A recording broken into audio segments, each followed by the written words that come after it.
The San Francisco 49ers have a chance this offseason to do something absolutely hilarious. And I mean hilarious in the most chaotic way possible. Because as more names hit the free agent and trade market, you can almost feel it building, former 49ers popping up. Cap casualties, surprise releases, trade rumors. And there's this weird energy in the air like, what if they just got the band back together? What if they did the funniest thing imaginable? Jake Moody is suddenly available, Javon Hargrave hits the market, Jimmy Ward gets released.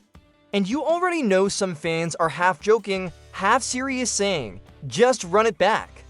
Let's do it, but let's slow down for a second.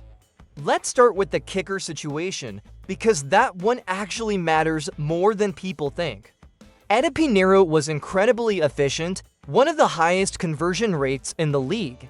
But here's the real question. How big is the gap between elite and replaceable at kicker if the difference between a 96% guy and an 85% guy is a couple of field goals? Is that worth $6 or $7 million? Or do you let him walk and find the next guy off the street like half the league seems to do every year? I want you to be honest with me. Would you pay up for Pinheiro, or would you roll the dice and save the cap space? Type pay him or replace him in the comments. Now about Jake Moody, I know, I can feel you cringing through the screen. He was solid elsewhere, still young, kickers do take time, but emotionally, I don't think the faithful are ready for that reunion tour. And that's really the theme here. Do you go back to familiar names because they're comfortable? Or do you finally commit to what we all said this team needed? Younger, faster, hungrier? Jimmy Ward, love him, always will, but does that move make the defense younger? No, Javon Hargrave at a discount, maybe that's more interesting. Because when the price drops, the conversation changes if he's rotational. Money instead of superstar money, suddenly it doesn't feel crazy.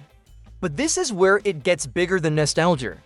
This roster just went through one of the most injury-riddled seasons in recent memory. The core is aging, the Super Bowl window isn't slamming shut, but it's not wide open either.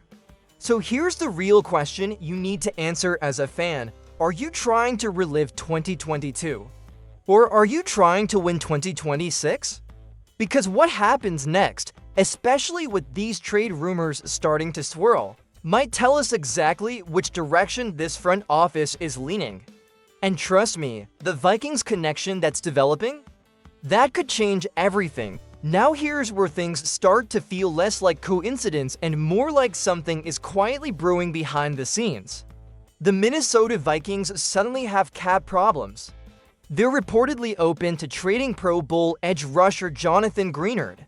There have been whispers about Jordan Addison being available in the right deal. They're searching for a veteran quarterback, and just so happens, the 49ers have Mac Jones in the building. Oh, and by the way, a former Vikings executive now has influence inside the 49ers front office.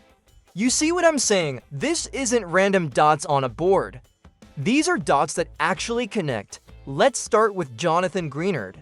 When healthy, he's a legitimate difference maker. Back-to-back double-digit sack seasons before the injury. He's explosive. He can win one-on-one. And opposite Nick Bosa, that suddenly changes the math for every offensive line in the league. But here's the tension: you just drafted a first-round edge. You've invested in young bodies. You've said you want to get younger and faster. So if you trade for Greenard and take on real money, are you pushing those young guys to the bench? Are you committing to a win now at all costs approach? And honestly, maybe you should. Christian McCaffrey isn't getting younger. George Kittle isn't getting younger. Fred Warner isn't getting younger. This core still has juice, but the clock isn't frozen. So let me ask you directly, if the deal was Mac Jones plus a mid-round pick for Greenard, would you pull the trigger? Yes or no? Drop it in the comments right now. Because this isn't just about one player, this is about philosophy. Do you go all in one more time while this championship nucleus is intact? Or do you accept that development matters more than one final swing? And then there's Jordan Addison. Now that's where it gets interesting on offense. The 49ers desperately need speed, not theoretical speed. Not maybe he develops into a deep threat, real, line dash up dash and dash blow dash the dash top dash off speed. Addison gives you that vertical element that was clearly missing. Suddenly, defenses can't crowd the box. Suddenly, McCaffrey sees lighter fronts. Suddenly, Brock Purdy has an easier read pre-snap. If Minnesota is trying to reshuffle money to chase a veteran quarterback, and you have draft capital plus a quarterback they could use as a bridge, it's not crazy, it's actually logical. And here's the part where we zoom out. If you trade for Greenard and Addison in some type of bigger package, you're signaling something loud and clear. You're not rebuilding, you're not resetting.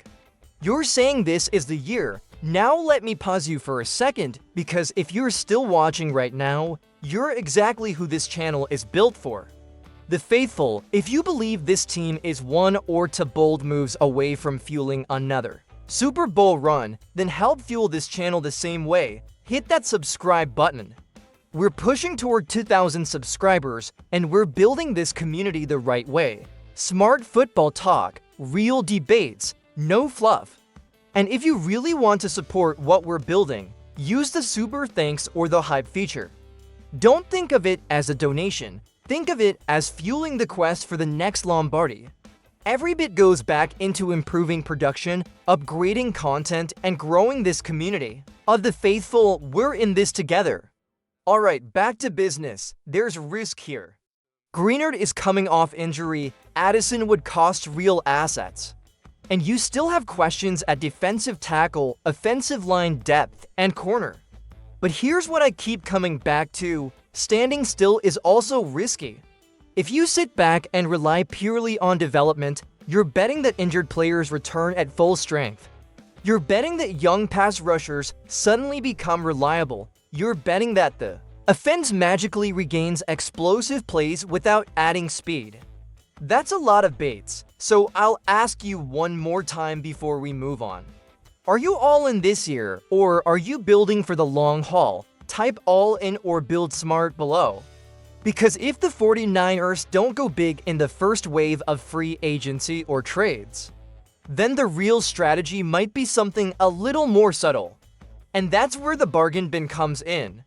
If the 49ers don't swing for a blockbuster, then this offseason probably becomes about precision instead of headlines. And that's where the bargain bin actually gets interesting. Because let's be honest, not every impact move has to cost $20 million a year. Sometimes the smartest additions are the ones nobody's arguing about on national TV. Let's start at wide receiver, because that's the one that jumps off the screen. The 49ers need speed. Not depth for the sake of depth. Not another possession guy. They need someone who scares a defense before the ball is even snapped. A name like Rashid Shaheed makes sense in that mold. A legitimate vertical threat, a return game weapon. Someone who can score from anywhere. That's the kind of player who changes spacing instantly. Even if he only touches the ball 4 times a game, defenses have to account for him on every snap. And that's what was missing. Too many drives last season felt like the offense had to work for everything. 12-play drives, perfect execution, no room for error. When you don't have a field tilter, you shrink your margin. So let me ask you, would you rather draft speed at pick 27 or sign it in free agency? Type draft or sign in the comments, because there are other realistic names too. Depth receivers who haven't had massive roles but could thrive in a Shanahan system. Guys buried behind star duos elsewhere. Players who might not be number ones but could absolutely be functional starters here. And that's really the key. You don't need a superstar. You need someone. Defenses respect. Now shift to tight end for a second. There's always that lingering question about durability. If you don't know exactly how the depth chart will look late in the season, bringing in a capable pass-catching tight end makes sense. Not to replace your starter, just to avoid scrambling mid-year. Then we get to running back, and I'm going to be honest with you here. Spending real money behind Christian McCaffrey makes no sense. Zero. Unless he's injured, he's playing, and when he's playing, no one else is touching the ball consistently. So why would you invest heavily in a backup who might see 5 snaps a game? This is where the draft becomes your best friend. Day 3 running back, fresh legs, cheap contract. Scheme fit, done. That's the formula. But I will say this, stylistically, they need a change up. McCaffrey is elite, but he's not a home run hitter every snap anymore. The offense could benefit from someone who, even if they only get 8 carries, has the juice to rip off an 80-yard run. Explosiveness is what this entire offseason keeps circling back to. Explosiveness on the edge, explosiveness at receiver. Explosiveness in the run game, not necessarily star power, just juice. And if you can add that juice without blowing up your cap, without sacrificing future picks, without stunting young player development, that's smart team building. But here's the bigger picture. If the 49ers go the bargain route, if they resist splash trades, if they sign speed and depth instead of stars, that tells you something about how they see this roster. And that brings us to the most important question of all. What does this offseason actually say about the Super Bowl window?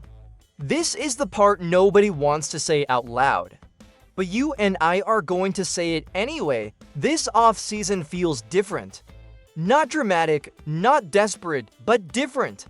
Because for the first time in a few years, the 49ers don't just feel like a move or two away, they feel like a team at a crossroads. You still have Nick Bosa, you still have Fred Warner, you still have George Kittle and Christian McCaffrey. That core can absolutely win a Super Bowl, there's no question about that.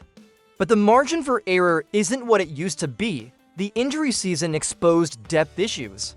The lack of explosive plays exposed roster construction gaps. The defensive line turnover exposed how quickly things can unravel when your wave of pass rush disappears. So now the front office has to answer one simple but massive question. Are we maximizing this core right now? Or are we preparing for the next version of this team? If they trade for a Jonathan Greenard-level player, if they move picks for a proven weapon, if they absorb real contracts, that's a declaration. That's them saying, we believe this roster can win it all immediately if they stay patient, if they draft speed. If they sign second-wave free agents and protect future flexibility, that's a different declaration. That's them saying, we're building something sustainable, neither path is wrong. But they send very different messages, and here's where I land. The smartest version of all-in isn't reckless. It's calculated aggression, add speed, add rotational pass rush. Protect the cap, don't overpay for nostalgia. Don't chase headlines, but don't stand still either.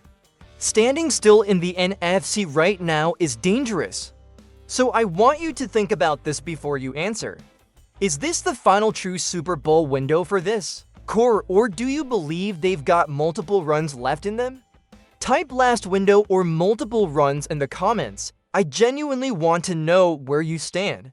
Because whatever direction they choose, we're covering every rumor, every signing, every trade, and every draft move right here. And if you've made it this far into the video, you're exactly the type of faithful this channel is built for. Help us push to 2,000 subscribers. Hit that button if you haven't already. Share this with another. For Niners fan, let's grow this community the right way. Smart discussion, passionate debate, zero nonsense. This offseason is going to define the next few years of 49ers football. And we're not missing a single second of it.